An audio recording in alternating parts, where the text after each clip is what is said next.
ఓం శ్రీ సాయిరామ్. భగవాన్ దివ్యశ్రీ చరణాలకు హృదయపూర్వక పాదాభివందనాలు చేసుకుంటూ ఈరోజు రుద్ర పరిశీలకులు, పరిశోధకులు, ప్రవచకులు అయినటువంటి మన ఆత్మీయ గురువు గారు డాక్టర్ డిఎస్ శాస్త్రి గారి చేత రుద్ర ప్రవచనం ఉంటుంది. మరి మకర సంక్రమణ సందర్భంగా దాన్ని కూడా మేళవించి, రుద్రతత్వంలో మేళవించి కొన్ని చాలా విశేషాలు చెప్పడానికి మన గురువు గారు సిద్ధంగా ఉన్నారు. వారిని మనందరి తరఫున హృదయపూర్వకంగా ఆహ్వానిస్తూ ఓం శ్రీ సాయిరామ్.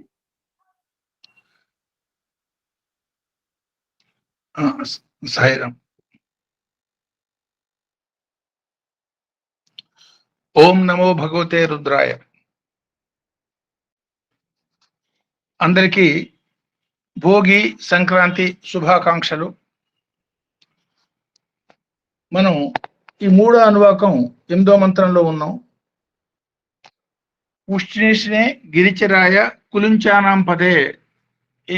ఈ పదాలు అన్వయం చేసుకుని అర్థం చేసుకునే ప్రయత్నం మనం చేస్తున్నాం. ఇందులో ఆల్రెడీ ఉష్ణేష్ణే గిరిచరాయ కొన్ని విషయాలు మనం చర్చించుకున్నాం. ఆ కులుంచానాంపతి అందులో ఉన్న భావాలు మనం తెలుసుకోవాల్సి ఉంటుంది.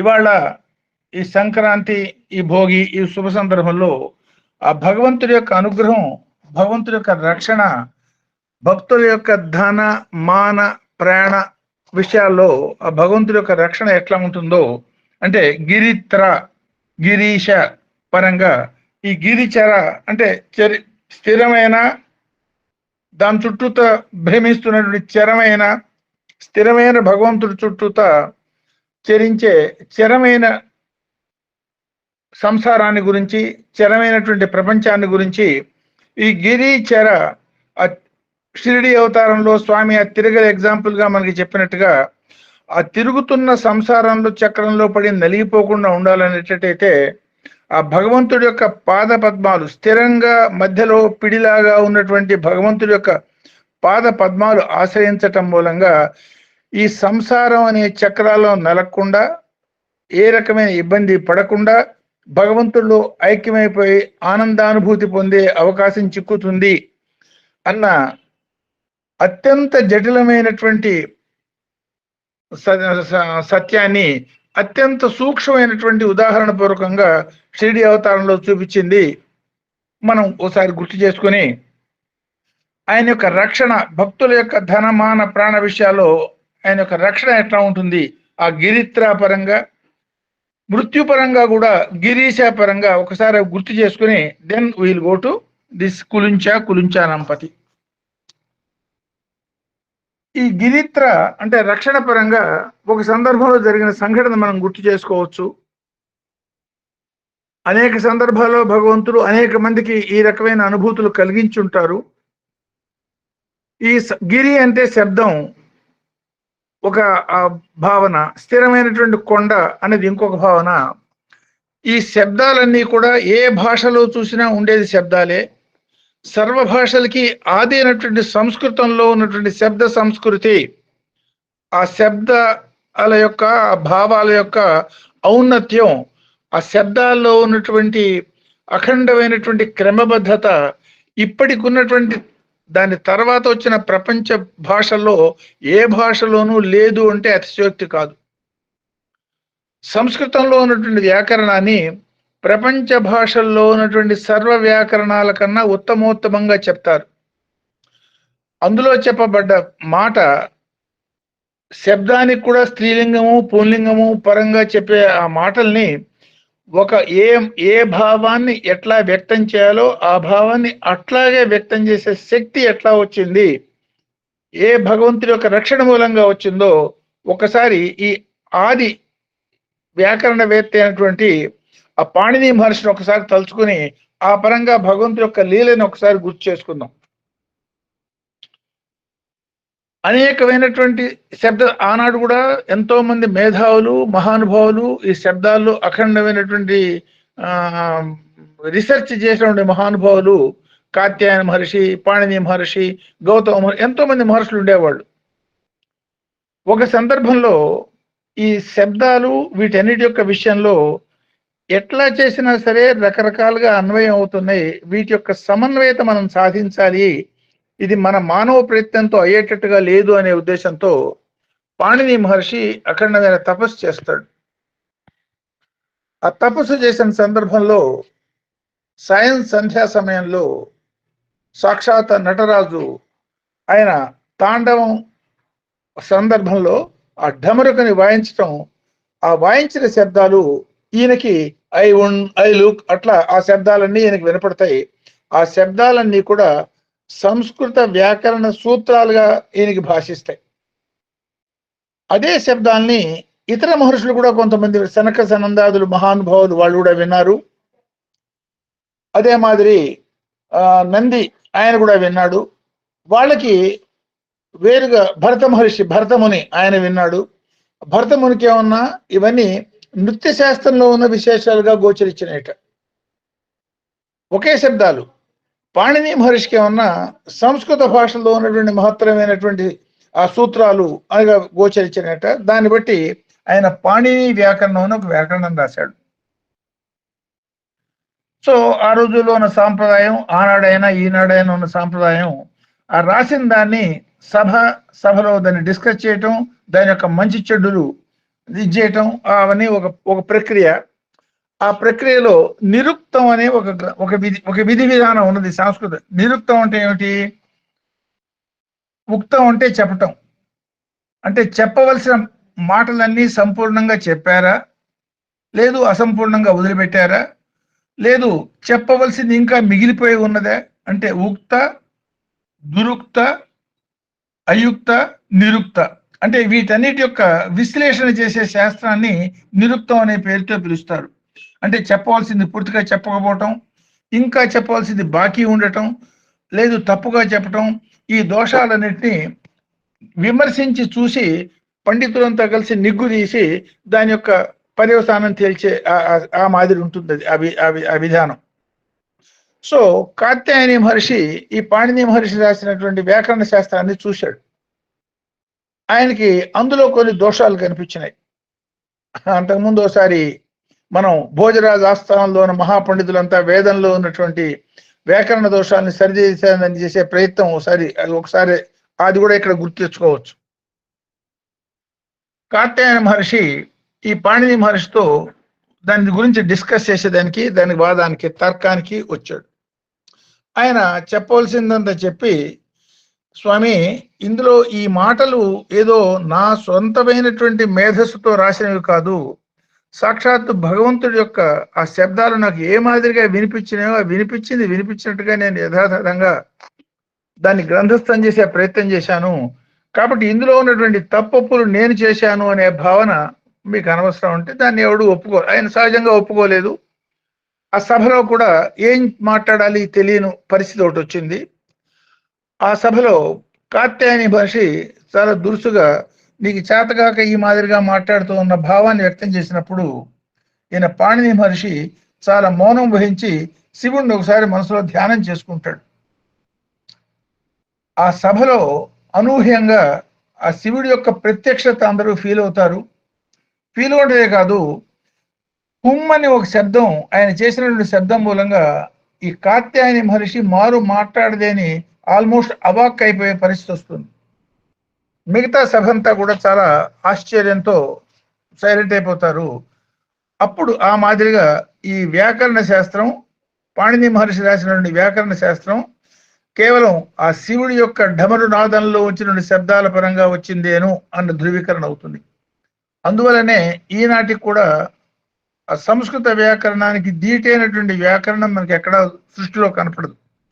సో అంటే ఆయనకి నిజంగా ఆ సభలో అగౌరవమైనటువంటి ఒక స్థితి ఏర్పడబోతున్నప్పుడు భగవంతుడు ఏ మాదిరిగా రక్షించాడు పరంగా, అంటే భగవంతుణ్ణి ఆశ్రయించిన వాడి రక్షణ ఏ మాదిరిగా ఉంటుంది పరంగా దీన్ని అన్వయం చేసుకోవచ్చు.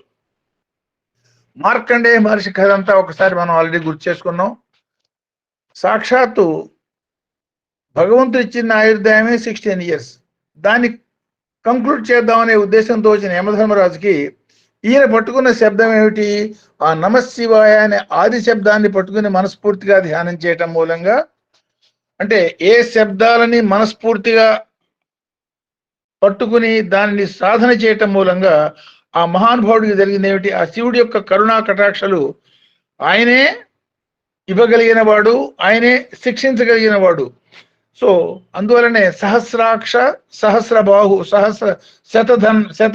సహస్రాక్షాయ శతధన్వనే నమః అనే మంత్రం కనుక గుర్తు చేసుకుంటే, సో సాక్షాత్తు ఆ శివుడే ప్రత్యక్షం కావటం, యమధర్మరాజుని ఎడంకాలతో తనటం, అందరికీ మృత్యువు ఆపాదించే యమధర్మరాజు స్వయంగా మృత్యువు పాలు కావటం కూడా ఇందులో మనకి ఒకసారి గుర్తు చేసుకోవచ్చు. అంటే ఏ మాదిరి రక్షణ భగవంతుడు అనుగ్రహిస్తాడు. సో ఇదే భగవాన్ సత్యసాయి బాబా ఎన్నో సందర్భాల్లో మనం ఎంతో మంది భక్తులు అనుభవించిందే.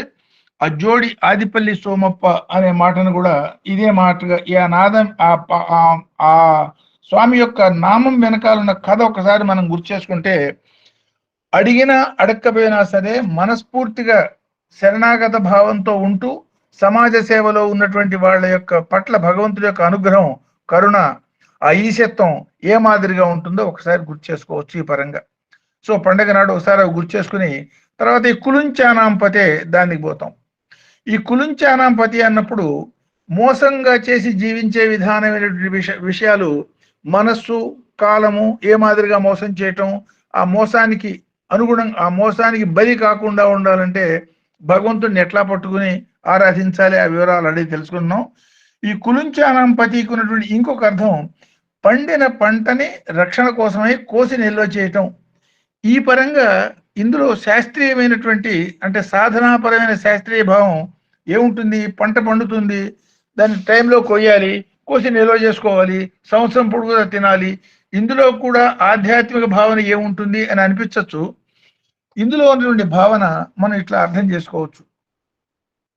అంటే ఏ టైంలో సకాలంలో పంటని కొయ్యటం అనేది ఎంత ఇంపార్టెంటో రైతుకు తెలిసినట్టుగానే సకాలంలో ఒక భక్తుడిని ఒక స్థితి నుంచి ఇంకొక స్థితికి ఎట్లా తీసుకుపోవాలనేది భగవంతుడికి తెలుసు. అందువల్ల సంపూర్ణ శరణాగత భావంతో మనం ఆయన్ని ఆశ్రయించటమే. ఒక్కసారి భగవాన్ సత్యసాయి బాబా జీవితాన్ని తీసుకోండి. ఒక సందర్భంలో పుట్టపర్తికి ఈ కొండ కోణాల్లో ఉండే ఆటవికులు లాంటి వాళ్ళంతా వచ్చి దర్శనానికి వచ్చినప్పుడు స్వామి ఇచ్చిన ఇన్స్ట్రక్షన్స్ వాళ్ళకు కాదు, సేవాదలకి, వాళ్ళు కొంచెం అటు ఇటుగా ఉన్నా, ఆ చెప్పులు అవి సక్రమంగా వేసుకోకుండా తిరుగుతున్నా వాళ్ళ జోలికి ఎక్కువ పోమోకండి, వాళ్ళకున్న నాలెడ్జ్ ప్రకారం వాళ్ళు చేస్తున్నారు అన్నమాట సేవాదలకు చెప్తారు. సరే, ఓకే, వాళ్ళు వస్తారు. స్వామి దగ్గర కూర్చున్నప్పుడు స్వామి ఒక సిబ్బి లాంటిది, ఒక చిన్న మన పెనం లాంటి ఒక పెద్ద సిబ్బి లాంటిది ఒకటి సృష్టించి అందరి ముందు చుట్టి వాళ్ళకి ఇస్తారు. ఒకరికి అట్లా ఒక సిబ్బి లాంటిది, ఒక చక్రం లాంటిది, అర్ధ చక్రం లాంటిది. దానికి ఏమిటిది, దీన్ని ఏమర్థం చేసుకోవాలి, ఏమిటి ఇట్లా ఉన్నాయి ఇవి, ఈ ఆకారాలు ఏమిటి, ఇనుప ప్లేట్ లాంటిది ఏమిటిది, ఇందులో ఏమిటి గొప్పది? వాళ్ళు దానికి పరవశించిపోతారు. ఏమిటవి? సూర్యుడికి చంద్రుడికి సింబల్స్ ఇట. ఆ సూర్యుడికి చంద్రుడికి ప్రాకృతిక శక్తులకి సింబల్స్ అయిన వాటిని వాళ్ళు ఆరాధించేది అవి. అంటే ఎవరి మనసులో ఏముందో, ఎవరికి ఏం కావాలో, ఎవరికి ఎంతవరకు ఇవ్వాలో ఆ భగవంతుడికి మాత్రమే తెలుసు అనే దానికి తార్కాణం. అంతేకాకుండా వాళ్ళకి చెప్పిన పంచాక్షరి మంత్రం ఆలోచిస్తే ఇంకా ఆశ్చర్యపోతాం మనం. దేవుడున్నాడు, నమశివాయ అనేది పంచాక్షరి అనుకుంటాం మనం. అది ఎందువల్ల? ఆ శివముఖిత వెలువడిన మహామంత్రాల్లో వచ్చిన పంచాక్షరి మంత్రం నమశివాయ. ఓంకారం చేర్చి ఓం నమశివాయగా మనం చెప్పుకుంటూ ఉంటాం. స్వామి వాళ్ళకి చెప్పిన పంచాక్షరి దేవుడు ఉన్నాడు, ఇందులో 5 అక్షరాలు ఉన్నాయి, ఇదే పంచాక్షరి, దీన్ని నమ్మి మీరు ఆరాధన చేసుకోండి. సరే, ఓకే, అక్కడికి అయిపోయిందే. ఇంకోళ్ళు ఎవరో వచ్చారు, భజన వినా సుఖ శాంతి నహి, భజన కార్యక్రమాలు ఇంకోటి చేసుకోండి. జప ధ్యాన వినా సుఖ శాంతి నహి ఇంకో గ్రూప్కి. రామసేవే గ్రామ సేవే రామసేవ ఇంకొక బ్యాచ్కి. సో అంటే ఏమన్నమాట, ఎవరెవరి చిత్త ప్రవృత్తులు, ఎవరెవరి స్థాయిలు ఏ మాదిరిగా ఉంటాయో వాళ్ళకి, ఎవరికైనా సరే ఆయన జగద్గురువు కాబట్టి సర్వకాల సర్వావస్థల్లో ఎవరు ఏ స్థితిలో ఉన్నారో, ఏ స్థితి నుంచి ఏ స్థితికి పంపించాలో ఆ సంపూర్ణమైనటువంటి అవగాహనతో ఆ స్వామి ఇచ్చే గైడెన్సు మన పురోగతికి తీసుకుపోయేది, మెట్టుగా తీసుకుపోవటం జన్మ జన్మలకి ఆధారభూతమైనటువంటి ఆ స్వామికే సాధ్యం అవుతుంది. అందువలనే జగద్గురు. ఇదే సరే, ఓకే, ఈ స్థితిలో ఉన్నటువంటికి ఒక్కసారి ఆ టిబెట్ యోగి కథ వెనక్కి చెప్పిన మాట ఒకసారి గుర్తు చేసుకోండి. ఆయన ఆల్రెడీ సిద్ధయోగి, అంటే ఆల్రెడీ సమాధి స్థితికి పోవటం, సమాధిలోంచి బయటికి రావడం, ఇవన్నీ తెలిసి ఆ స్థితిలో ఉన్నటువంటి వ్యక్తి. ఆయన వస్తే ఆయన కోపడి, దీనికే చాలా గొప్ప అనుకుంటున్నావా, రూప సమాధి లేదా భావ సమాధి లేదా నాద సమాధి అంతటితో సరిపోలేదు, చలిత సమాధి, సర్వకాల సర్వావస్థలో సమాధి స్థితిలో ఉండటం అనేది ధ్యానం చెయ్యి అని ఆ మార్గంగా ఆయన్ని తగ్గవాళ్ళతో కలిపి ఆయనకు అక్షయ పాత్ర కూడా ఇచ్చి నరనారాయణ గుహకి పంపించిన కథ ఒకసారి గుర్తు చేసుకోండి. అంటే ఇప్పుడు ఈయన ఎవరికి గురువు, ఎట్లా గురువు, ఎంతవరకు గురువు అంటే అకారాది క్షకారాంత వర్ణ నిర్మిత విగ్రహ అని అమ్మవారిని అన్నట్టుగానే ఆ దగ్గర నుంచి క్ష దాకా ఉన్నటువంటి అన్ని కేటగిరీ సాధకులకి కూడా ఏకైక భగవంతుడు అన్న పరంగా స్వామి యొక్క ఈ తత్వాన్ని మనం అర్థం చేసుకోవచ్చు. ఈ కులుంచానాంపతి పరంగా కూడా, అంటే ఆ పంటని రైట్ టైంలో కొయ్యటం, రైట్ టైంలో రైట్ విధానంగా దాన్ని నిలవేయటం, అది చేయకపోయేటట్టయితే పంటని సరిగ్గా టైంకి కోయకపోయేటైతే పూర్తిగా నాశనం అయిపోతుంది, లేదు ఎలుకల పాలవుతుంది, పిట్టల పాలవుతుంది, లేకపోతే మళ్ళీ గింజలు మొక్కలు మొలుస్తాయి, ఆ మొక్క పైకి పెరగకుండా ఎందుకు పనికిరాని విధానంగా అయిపోతుంది.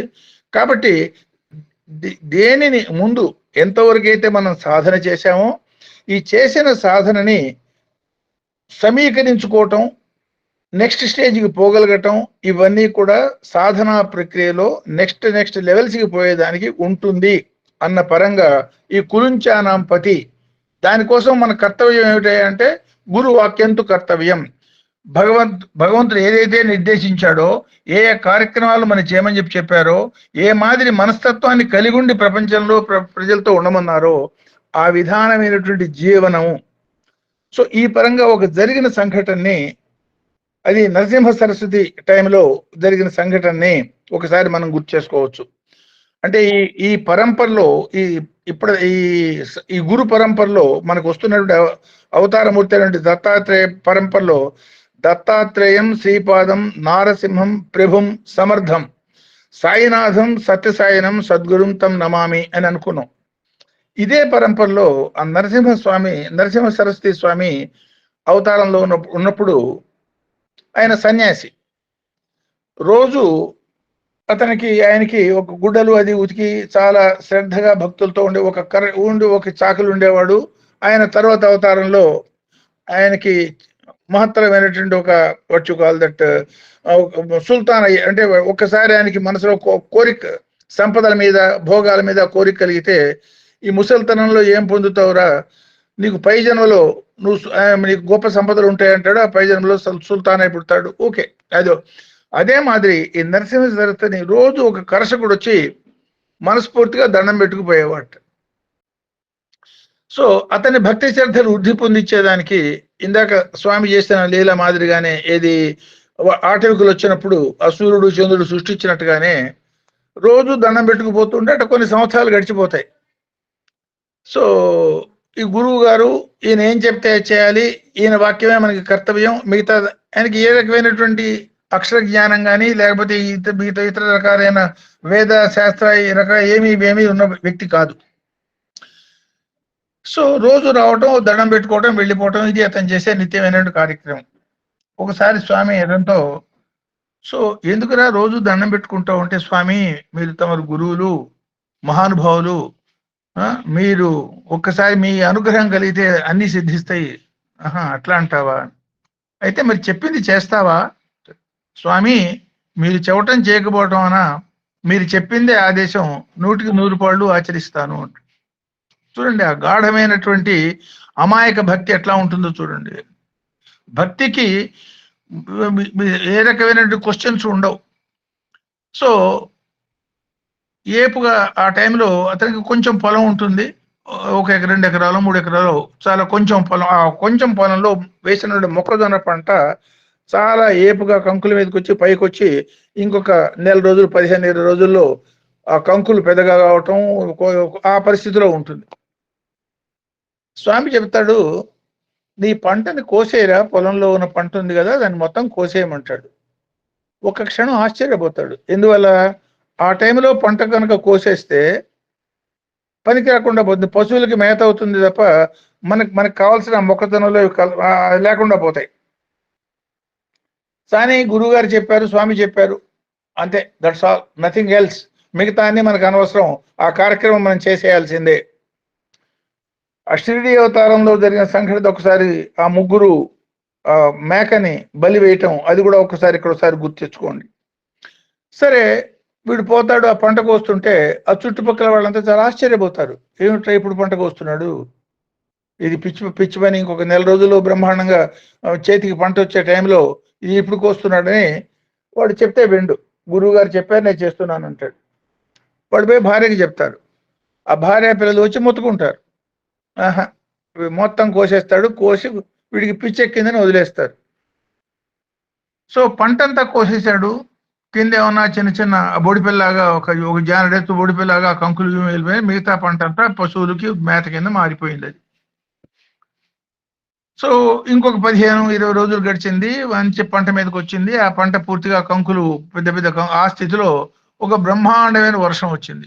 అకాల వర్షం, బ్రహ్మాండమైన వర్షం, అనూహ్యమైన వర్షం. ఈ మొత్తం విరిగిపోయి ఆ కంకులన్నీ ఏమీ చేయడానికి వీల్లేని స్థితి. అది కోసేదానికి కాదు, కోయకుండా ఉండేదానికి కాదు. ఆ స్థితి మొత్తం ఊర్లో ఉన్నటువంటి పంట మొత్తం ఆ మాదిరిగా నాశనం అయిపోతుంది. ఆ అకాల వర్షానికి వీడు ఆల్రెడీ కోసి వదిలేసిన పొలం ఏదైతే ఉందో, 3-4 ఎకరాల పొలం ఏదైతే ఉందో, ఈ ఒక్కొక్క దానిలోంచి దీనిలోంచి ఒక 10-15 ఈ పిలకలు పుట్టడం, ఆ పిలకలు మళ్ళీ వాడికి కంకులు మామూలుగా కాచే కన్నా ఒక 5 రెట్లు, 6 రెట్లు, 10 రెట్లు ఎక్కువ దిగుబడి రావటం అందరూ చూసి ఆశ్చర్యపోయి అప్పుడు స్వామిని నమ్మటం జరుగుతుంది. అఫ్కోర్స్ తర్వాత జరిగిన సంఘటన వేరు విషయం. ఇతను మళ్ళీ ఇదంతా కూడా భగవంతుడి యొక్క అనుగ్రహంతో ప్రాప్తించిందని అవసరమైన వాళ్ళకి ఆదుకోవటం అది తర్వాత విషయం. అంటే కులుంచానాం పతి అంటే పంటని కొయ్యటం, నిల్వ చేయటం, దాన్ని చేయటం, జాగ్రత్త చేయటం పరంగా ఆలోచించినా కూడా ఆ పరమైనటువంటి సంఘటన కూడా ఈ అవతార పరంపరలో మనం చూస్తాం. అందువల్ల అంటే ఏది ఎప్పుడు ఎట్లా చేయాలో ఆ భగవంతుడికి సంపూర్ణమైన జ్ఞానంతో చేస్తున్నారు కాబట్టి ఆ భగవంతుడి యొక్క అనుగ్రహాన్ని ఆశించిన వాడు పూర్తిగా స్వామి చెప్పినటువంటి సిద్ధాంతాన్ని ఆచరణలో పెట్టడం ప్రధానము. రామశ్చయనం రామాయణం అన్నారు స్వామి. ఊరికే పారాయణ చేసి వదిలిపెట్టడం కాదు, అర్థం తెలుసుకుని రాముడి యొక్క జీవితం ఏ మాదిరిగా ఉందో ఆ మాదిరిగా ఆచరణలో చేయటం మూలంగానే రాముడికి మనం భక్తులం అవుతాము అన్న పరంగా దీన్ని మనం అన్వయం చేసుకోవచ్చు. అంటే సంఘంలో యాక్చువల్గా పెద్దవాళ్ళు మనకి ఏం చెప్తారంటే, సాధకుడికి ఈ సంఘంలో, ఈ సంసారంలో దొరికే అమృత ఫలద్వయాన్ని సత్సంగం, సద్గోష్ఠి అంటారు. మిగతా అన్ని విషఫలాలని, ఈ 2 ఫలాలు మాత్రమే సంసారంలో ఉన్నటువంటి ఫలాల్లో 2 అమృత ఫలాలని, ఒకటి సత్సంగం, ఇంకోటి సద్గోష్ఠి. మిగతా అన్ని కూడా విషఫలాలని. ఈ ఫలాలు తప్ప మిగతా ఏ ఫలం ముట్టుకున్నా సరే వాళ్ళ సంసార చక్రంలో పరిభ్రమిస్తూ ఉంటారనే మాట చెప్తారు. దానికే శాస్త్రం మనకి చెప్పేది సత్సంగత్వే నిస్సంగత్వం, నిస్సంగత్వే నిర్మోహత్వం, నిర్మోహత్వే నిశ్చలతత్వం, నిశ్చలతత్వే జీవన్ముక్తి. అంటే సత్సంగం యొక్క ధ్యేయం కొత్తవి మనం అంటించుకోవటం కాదు. తామరాకు మీద నీటి బొట్టల్లే ఇటు సంసారంలోను అంటే ఇంట్లోను, అటు బయట సొసైటీలోను, ఇంట్లోనూ కూడా ప్రవర్తించగలగటం. అంటే అన్నిట్లో ఉన్నా కూడా మనస్సు మాత్రం భగవంతుని మీదే ఉండాలి. ఈ పరంగా స్వామి చెప్పిన బ్యూటిఫుల్ ఎగ్జాంపుల్ మనకి ఏంటంటే, ఒక లోభి తనకున్న సంపదంతా ఒక బంగారపు ముద్దగా చేసి దాన్ని ఒక రహస్యమైన ప్రదేశంలో దాచిపెట్టాడు అనుకోండి. వాడు పరమలోభి, ఓ పైసా తిండు, పైసా ఎవడికి ఇవ్వడు. కానీ వాడి దృష్టి, వాడి తీక్షణమైనటువంటి ధ్యాస, ఏకాగ్రత మొత్తం ఆ సంపద మీదే ఉంటుంది. అది మొత్తం బంగారు ముద్ద చేసి ఒక రహస్య ప్రదేశంలో దాచిపెట్టినప్పుడు వాడు మనతో పాటు తిరుగుతూ ఉండొచ్చు, మాట్లాడుతూ ఉండొచ్చు, భార్యతో కాపురం చేయొచ్చు, పిల్లలతో ఉండొచ్చు, సొసైటీలో ఉండొచ్చు, అందరితో ఉన్నా సరే వాడి దృష్టి ఎక్కడ ఉంటుంది? ఆ దృష్టి ఏ మాదిరిగా బంగారం మీద దాచి ఉంటుందో అట్లా భగవత్ స్వరూపం మీద, భగవంతుడి మీద దృష్టి పెట్టి ఈ ప్రపంచంలో ఉండటం అనేది సత్సంగం యొక్క ఫలితం కావాలి. అంటే సత్సంగత్వే నిస్సంగత్వం. నిస్సంగత్వం అంటే సారభూతమైనటువంటి భగవంతుడి మీద దృష్టి ఉండాలి. నిస్సారమైనటువంటి ప్రపంచం మీద ఉన్నా కూడా ఒక రకమైన తూష్ణీభావం, అంటే ఒక నిర్లిప్తమైనటువంటి భావంతో ఉండటం, అది సత్సంగం యొక్క ధ్యేయం కావాలి. అంటే సత్సంగం యొక్క ధ్యేయం నిస్సంగం. నిస్సంగం అంటే ఇది, అంటే సంఘం దేంతో కలవాలో దాంతో కలవటం, మిగతా అన్నిటితో కూడా విడిపోవటం అనేది మనస్సుతోనే, శరీరంతో కాదు. అంటే సంసారాన్ని వదిలేయటం, అడవులకి పోవటం, లేకపోతే విడాకులు ఇవ్వటం, ఇవి కాదు నేను చెబుతున్నది. మనస్సులో వదిలేయటం అనే స్థితి రావాలి, అది నిస్సంగం. ఒకసారి నిస్సంగం ఎప్పుడైతే కలుగుతుందో, నిస్సంగం నుంచి మోహరహిత స్థితి, దాన్నే నిర్మోహ అన్నారు. సో మోహనాశకమే మోక్షము అని స్వామి అన్నారు. మోహనాశకమే అన్నిటి మీద, అది సంపద కావచ్చు, ఒక పదార్థం కావచ్చు, ఒక స్నేహం కావచ్చు, లేదు ఒక భగవంతుడి యొక్క రూపం కావచ్చు, దేని మీదైనా విపరీతమైనటువంటి మోహం పెరగటం అనేది కరెక్ట్ కాదు. ఆ నిర్మోహ స్థితి రావటం అనేది నెక్స్ట్ స్టెప్. అంటే వాడి స్థాయిని బట్టి, వాడి గుణ స్వభావాన్ని బట్టి, తామసిక గుణం ఉంటే కొన్ని మోహాలు ఉంటాయి, రాజసిక గుణం ఉంటే కొన్ని మోహాలు ఉంటాయి, సాత్విక గుణాలు ఉంటే కొన్ని మోహాలు ఉంటాయి. ఏ రకమైన మోహము లేని నిర్మోహ స్థితి మృడ స్థితి. ఆ మృడ స్థితి దాకా తీసుకుపోవటం అనేది ఈ సత్సంగం యొక్క ధ్యేయము అనే మాట, దాని పరంగా మనం ఆలోచించవచ్చు. సో నిస్సంగం యొక్క ధ్యేయం నిర్మోహం. సో నిర్మోహం యొక్క ధ్యేయం ఏమిటి? దేని మీద మనకి మోహం లేదు. మోహానికి ఆధారభూతమైనది మనస్సు. మోహం పొందటం అనేది మనస్సుతో చెందుతున్నాము. దేని మీద మోహం లేదంటే ఏమన్నమాట? మనస్సు దేని మీదకి పోవటం లేదు. సపోజ్ మనస్సు దేని మీదకి పోవటం లేనప్పుడు, అన్నిట్లో మనం చరిస్తున్నా సరే, మన మనస్సు మాత్రం దేని మీదకి పోకుండా నిలకడగా, నిశ్చలంగా, కదలకుండా ఉన్న దీపంలాగా ఎప్పుడైతే ఉంటుందో, అద్దంలో నుంచి వెనకాల ఉన్నటువంటి బింబం ప్రతిఫలించినట్టుగా స్వామి ఫోటో ఉన్నది. ఆ ఫోటో పైన అద్దం ఉన్నా సరే, అద్దం మనం చూడం, స్వామి ఫోటోని మాత్రమే చూస్తాం.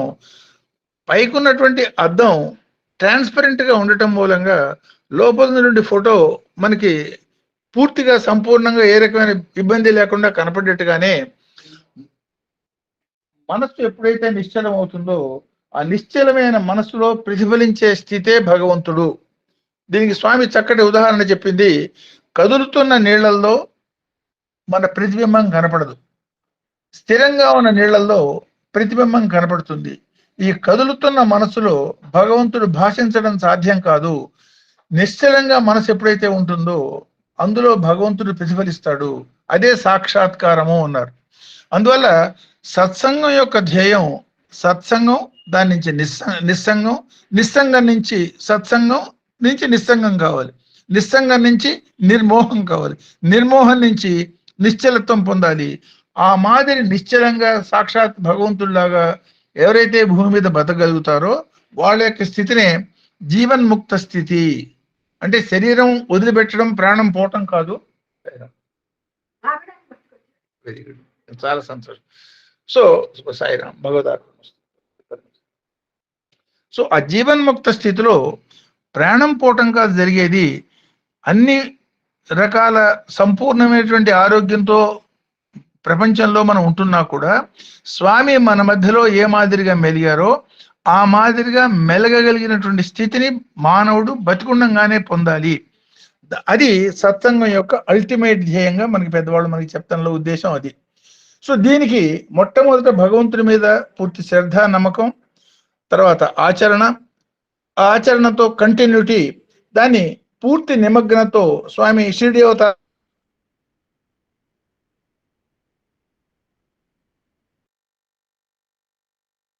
స్థితి మనకి ఆ మాదిరిని మనం అర్థం చేసుకోవచ్చు. సో అందులో ఒకసారి ఈ పరంగా మనం స్వామిని, సో ఆ కర్మ పరంగా, కాల పరంగా మనం అర్థం చేసుకోవచ్చు.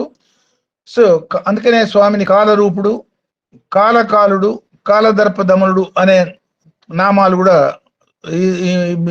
దీనికి రుద్రనామాల్లో మనం గమనించాము.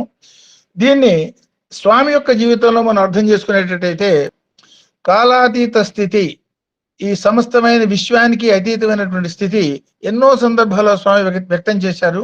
ఒకసారి ఆ వెనక చెప్పినటువంటి ఆ ఫ్రాన్స్ నుంచి వచ్చినటువంటి ఆ గ్రూప్ కథ ఒకసారి గుర్తు చేసుకుంటే, కాలాతీతత అంటే ఈ సమస్త విశ్వానికి సమస్త కాలానికి అతీతమైనటువంటి ఆ భగవంతుడి యొక్క తత్వం ఎట్లా ఉంటుంది, మనం ఎవరిని ఆరాధిస్తున్నాము, ఎవరిని మనం ధ్యేయంగా పెట్టుకున్నాము అనే మాట మనకు అర్థమవుతుంది. ఆ ఫ్రాన్స్ నుంచి వచ్చిన గ్రూప్ లో ఒక వ్యక్తి స్వామి ఇంటర్వ్యూ ఇచ్చినప్పుడు ఒక వ్యక్తి కొంచెం అన్యమనస్కత అంటే అమనస్కత కాదు, అన్యమనస్కత అంటే మనస్సు స్వామి ఎదుర్కొన్నాం అన్నా సరే స్వామి మీద మనసు లేదు, ఎక్కడో ఉంది మనసు, స్వామికి తెలియంది లేదు. అయినా ఏమిటి ఎట్లా ఉన్నావు అని అడిగితే వాడు భార్య ఒంటో బాగాలేదు అంటాడు. స్వామి నీ భార్య బాగానే, ఫ్రాన్స్ లో భార్యను వదిలేసి వచ్చాడు, మిగతా గ్రూప్ అంతానే ఉన్నా వాళ్ళు భార్యలతో కలిసి వచ్చారు, సంథింగ్ లైక్ దట్. ఆ 25-30 మంది గ్రూప్ లో ఇతనొక్కడు మనసు మాత్రం ఇంట్లో భార్య మీద, ఫ్రాన్స్ లో ఉండే మీద, శరీరం మాత్రం పుట్టపర్తి వచ్చింది. సరే స్వామి ఆ ఇంటర్వ్యూలో ఇతను మాట్లాడుతున్నప్పుడు స్వామి ఏమిటి బాగానే ఉందంటే ఒక క్షణం బాగుంటాడు, మళ్ళీ మనసు అక్కడికే పోతుంది. చూస్తావా అని అడుగుతారు స్వామి. చూస్తావా, మాట్లాడతావా? స్వామి చాలా సంతోషం, మాట్లాడతాను. సరే ఆ గోడ చూడమంటారు, అందరూ చూస్తారు ఆ గోడ. సడన్ గా ఆ గోడ మీద ఆ ఫ్రాన్స్ లో వాడి ఇల్లు, ఆ ఇంట్లో భార్య అటు ఇటు తిరగటం, మాట్లాడంటాడు. ఆ భార్యతో మాట్లాడతాడు ఇతను. మాట్లాడినాక ఇతనికి ఇంకొంచెం అటాచ్మెంట్ ఇంకొంచెం పెరుగుతుంది. మనం నిస్సంగం అనుకున్నాం, ఆ సంగమం ఎట్లా సంగమాన్ని పెంచుతుందో ఒకసారి రక్త బీజుడు కథ ఒకసారి గుర్తు తెచ్చుకోండి. ఆ ఇంకొంచెం పెరిగినాక స్వామి కూడా దానికి ఆయన అవును కాదు చెప్పరు, స్వామి యొక్క తత్వం కూడా ఇక్కడ మనం అర్థం చేసుకోవచ్చు. ఆవిడతో మాట్లాడి పోతావా అని అడుగుతారు. స్వామి పోతాను అంటాడు. సరే పో అంటాడు. వీడు ఆ గోడలోకి పోతాడు, ఆ మాయమైపోతాడు. వీళ్ళందరూ ఆందోళన పడిపోతారు, అదే మనతో పాటు ఫ్రాన్స్ నుంచి వచ్చాడు, వీడు ఎక్కడికి పోయినాడు, ఏమైపోయినాడు. స్వామి ఏం దిగులు పడకండి, వాడు ఫ్రాన్స్ వెళ్ళిపోయినాడు, మీరు బయటికి పోయినాక ఒకసారి ఫోన్ చేసి వాడితో మాట్లాడండి, పోతూ వాడు లగేజ్ తీసుకుపోండి అని చెప్తారు ఆ కథ ఒకసారి. సో అందులో ఏమిటి అర్థం, కాలం నార్మల్గా ఫ్రాన్స్ పోవాలంటే 10-12 గంటలు, ఇప్పుడు ఇక్కడి నుంచి బెంగళూరు పోవాలి, ఫ్లైట్ ఎక్కాలి అంటే దాదాపు 24 గంటలు పడుతుంది. ఈ 24 గంటల కాలం 24 సెకండ్లు కూడా కాలేదు, ఆయన ఆల్రెడీ బెంగళూరులో ఉన్నాడు, ఫ్రాన్స్ లో ఉన్నాడు. సరే మరి మిగతా వాళ్ళు పోయినారా? పోలేదు. అంటే మనస్సు ఎంత వేగంతో ప్రయాణం చేస్తుందో మనస్సు కన్నా ఆత్మ 1000 రెట్లు ఎక్కువ శక్తివంతమైంది. అది వ్యక్తిలో ఉన్నటువంటి ఆత్మ, ఇక్కడ మన మధ్యలో ఉన్నది పరమాత్మ. సాక్షాత్ ఆ పరమాత్మ యొక్క సంకల్ప శక్తి ఎంత బలంగా, ఏ మాదిరి స్థితిలో ఉంటుందంటే దేన్నైనా అసాధ్యమైన సుసాధ్యం చేస్తుంది. యముణ్ణి ఎడంకాలతో తనడం మూలంగా చనిపోయినాడు అంటే యముడు సాక్షాత్ దేవత స్వరూపుడు, జ్యోతిర్మయుడు. సూర్యుడు ఎట్లాంటి వాడో యముడు కూడా అట్లాంటి వాడే. సూర్యుడికి ఏ మాదిరిగా సూర్యలోకం ఉందో యముడికి కూడా అదే మాదిరి యమలోకం ఉన్నది. ఈయన ఎడంకాలతో తనడం ఏమిటి, వాడు చచ్చిపోవటం ఏమిటి అర్థం? దేవ మహాదేవ. మహాదేవ తత్వం అంటే ఏమిటంటే దేవతలకే దేవుడు అంటే జ్యోతిషాం జ్యోతి పరంజ్యోతి. ఆ పరంజ్యోతి తత్వం, ఆ జ్యోతిర్మయమైనటువంటి పరంజ్యోతి తత్వాన్ని మనం పట్టుకున్నప్పుడు గ్రహాలనేది అల్ప జ్యోతులు, గ్రహాల కన్నా ఉన్నతమైన జ్యోతులు నక్షత్రాది జ్యోతులు, అంతకన్నా ఉన్నతమైన జ్యోతులు సప్తఋష్యాది మాత్రమైన శక్తివంతమైన నక్షత్రాలు, అంతకన్నా ఉత్తమమైనటువంటి జ్యోతులు ఒక గెలాక్సీ మొత్తాన్ని ఒక 5 నిమిషాల్లో తనలో కలిపేస్తూనే బ్లాక్ హోల్ లాంటి జ్యోతులు, నిర్గుణ జ్యోతులు. ఆ జ్యోతులన్నిటికీ ఆధారభూతమైనటువంటి పరంజ్యోతి తత్వాన్ని ఇక్కడ మనం ధ్యానం చేస్తున్నాం. అది అల్టిమేట్ గమ్యంగా మనం పెట్టుకున్నాం. కాబట్టి ఈ కాలంతో జరిగేవి కానీ, గ్రహాలతో జరిగేవి కానీ, ఈ మంచి చెడులకు సంబంధించినవి కానీ మన మనస్సుని ఎక్కువగా అంటే అంతో కొంత ఇంకా మానవ మాత్రం పూర్తిగా సంపూర్ణత పొందలేదు. కాబట్టి చిన్న చిన్న లోపాలు ఉండటం ఉంటాయి. వాటిని వదిలించుకునే దానికి మనం ప్రయత్నంలో ఆ పరంజ్యోతి తత్వాన్ని మనం ధ్యేయంగా పెట్టుకుని ముందుకు పోతున్నాం. కాబట్టి ఆ పరంగానే మన ప్రయాణంలో పొందటం పోతమే. ఇప్పుడు సపోజ్ మకర జ్యోతి అంటాం, ఇవాళ భోగి సంక్రమణం, ఈ సంక్రాంతికే జ్యోతి రూపంలో, మకర జ్యోతి రూపంలో అయ్యప్ప స్వామి కనపడతాడు అని. ఆ జ్యోతిషాం జ్యోతి, ఈ జ్యోతులన్నిటికీ ఆదిభూతమైనటువంటి పరంజ్యోతిని గురించి మనం మాట్లాడుకుంటున్నాం. ఈ మాట్లాడుకున్న మాటలు అనుభవంలోకి మనకి వచ్చేదానికి మనందరి యొక్క వ్యక్తిగత సామూహిక ప్రయత్నం మనకు కావాల్సి ఉంటుంది. సో ఈ మంత్రభావం మొత్తాన్ని శ్లోకంలో రాసిన అది కూడా ఒకసారి చెప్పేసి ఈ మంత్రాన్ని కంక్లూడ్ చేసుకుందాం. సో ఈ మంత్రభావం అంటే ఈ ప్రపంచం మొత్తం కూడా ఏమిటి, మనకి నిద్రలో, గాఢ నిద్రలో ప్రపంచం లేదు, మెలకు ఉంటే ప్రపంచం ఉన్నది. అంటే మన మనో సంకల్పం మూలంగా వచ్చిందే ప్రపంచం. సో కళలో ఏమే దృశ్యాలైతే మనం చూసామో ఆ దృశ్యాలన్నీ మెలకు రాగానే నశించిపోయినట్టుగానే ఈ కళ లాంటి ఈ ప్రపంచంలో ఉన్న కంటికి కనపడుతున్న ప్రతి దృశ్యము నశించిపోయేదే. కాబట్టి ధ్యేయం వీటి మీద కాక అక్షర స్వరూపం, ఇవన్నీ క్షరస్వరూపాలు. ఈ క్షరస్వరూపాలనికి ఆధారభూతమైన అక్షర పరంజ్యోతి తత్వాన్ని మనం ధ్యేయంగా పెట్టుకోవాలి. దానికోసం ఈ మంత్రం యొక్క రాసిన శ్లోకం ఏంటంటే, మనోకృతం జగత్ సర్వం, ఈ జగత్తు మొత్తం కూడా మనసు ఆధారపడి ఉన్నది. కులుంచానాం పతయే శివం, ఏ క్షణాన మనని ఏ స్థితి నుంచి ఏ స్థితికి తీసుకుపోవాలో తెలిసినటువంటి ఆ పరంజ్యోతి యొక్క అధీనంలో మనం అంతా ఉన్నాము. మనోనాశ సిద్ధ్యర్థంచ ఏకబిల్వం శివార్పణం, ఏనాడైతే మనకి మనోనాశనం అవుతుందో ఆనాడు మనమే సాక్షాత్తు శివోహం స్థితికి చేరగలుగుతాము. అటువంటి స్థితి మనకి లభ్యమయ్యేదానికి ఆ శివునికే శరణాగతి పొందుతాము. దీనికి మన శరీరంలో, మన మనస్సులో, మన ఆత్మ ఏ మాదిరిగా 3 తత్వాలు ఉన్నాయో అట్లాగే మనకి 3 గుణాలు, సత్వరజస్తమో 3 గుణాలు ఉన్నాయి.